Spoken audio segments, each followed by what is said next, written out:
როგორ მივიღოთ ხელოვნური ინტელექტი? უნდა ვებრძოლოთ თუ მივიღოთ ინსტრუმენტი სწორად გამოყენებისათვის? არის კაი გამოგონება, მაგრამ ვიღაცა კრიმინალმა აიღო და ვიღაცები დაწვა. თვითმფრინავი არ მოუფიქრებიათ დასაბომბად. მოიფიქრეს საფრენად და გამოიყენეს და ადამიანს აქვს ნახე გარყვნილი აზროვნება აქვს. მოდი ესე დავარქვათ რა.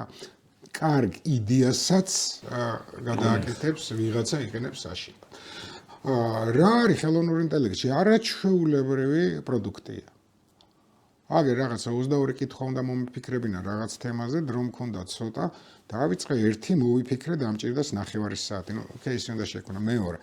მე გამახსენდა ეს რო არსებობს. მივეცი რა მინდა, ზუსტად რა მინდა და 9 წუთში მომიფიქრა თუ რაც ქვია და არაჩვეულებრივი. ხო? ან რამდენი საიტი უნდა გაგეხსნა და მოგეძებნათ ინფორმაცია, ხო, ეუბნევ და გეუბნევ სად არის, რა არის, როგორ არის, ძალიან კარგი. მაგრამ აქ ნახე რაშია საქმე. დაიწყო ამის მოხმარება ადამიანური ურთიერთობების დეფიციტის შესავსებად. მაგალითად, ერთი შეყვარებული მეორე შეყვარებულს წერილს რო ვერ წერს, აწერინებს ამას.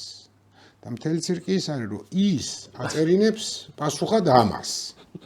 ანუ ორი ხელოვნური ინტელექტი მესიჯება ერთმანეთს. ეს ნამდვილი ამბავს ყვები. მივხვდით რა აბსურდამდე მივედით, ხო? ეკითხებიან ყველაფერს. ანუ იმას კი არა სიტყვაზე რაღაც მომიძებნე, აბსურდა. მეგობრები გაიჩინეს, სახელები ქვიათ და იმას ელაპარაკებიან. იქ შეგიძლია უთხრა, რომ თქვა ესა და ესა ხარ და მოდი იყავი ჩემი მეგობარი, ან უთხრა შეყვარებული და თენდღე ლაპარაკობთ, ხო? აი ეს არის და ამიტომ იმის არ იყოს ადამიანში მთელი მენდელეევის სისტემაა, ხო? შხამი რა არის? დოზა. გააჩნია რა დოზას? ზუსტად იგივეა. ხელოვნური ინტელექტი გააჩნია დოზას. აი მასე რო შეჯდები.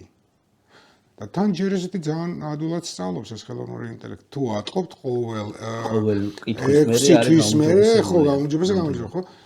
და არ ფიქრობთ, რომ ვიღაცამ ჯერ გახდის ამას ავტორიტეტად, იმიტომ რომ ხალხს მოყავთ ავტორიტეტად ხელოვნური ინტელექტის პასუხი. კი.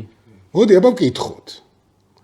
ჯერ აი ყველა რო გახდის ავტორიტეტად, მე ხო შეიძლება ესეთი პასუხი მიიღოთ, რომელიც ნამდვილი პასუხი კი არა, რომელიც ვიღაცას აწყობს რომ მიიღოთ. ძალიან ადვილად, მაგრამ ჯერ უნდა ამაზე შეჯდე, ანუ აპრიორში. სისულელები ჩემთვისაც უთქვას, მე ბოდის რო გიხდის, ხო? რომ რაზმი ქარავ მეთქი და მაპატიო. და იმ დონეზე მიიყვანეს ახლა, რომ არა ძალიან სახიფათო ხდება, იმიტომ რომ არანაირი განცდა, ნელ-ნელა განცდა მეკარგება, რომ ხელოვნურ ინტელექტს ველაპარაკებ. რაღაცაზე ვსაუბრობ და ზურაბ მეძახის და უცებ ნახე გურამო. ეს არის ადამიანური შეცდომა. ეს შეუძლებელია მოუვიდეს იმას ხელოვნურ ინტელექტს თუ არ არის სპეციალურად ალგორითმი ჩადებული, რომ კიდე უფრო დაახლოოს ადამიანთან. მეთქი ვინაა შენი გურამი მეთქი და ხოც გამომიგზავნე კოდიში და მაპატი. აი ეს დიალოგში რა.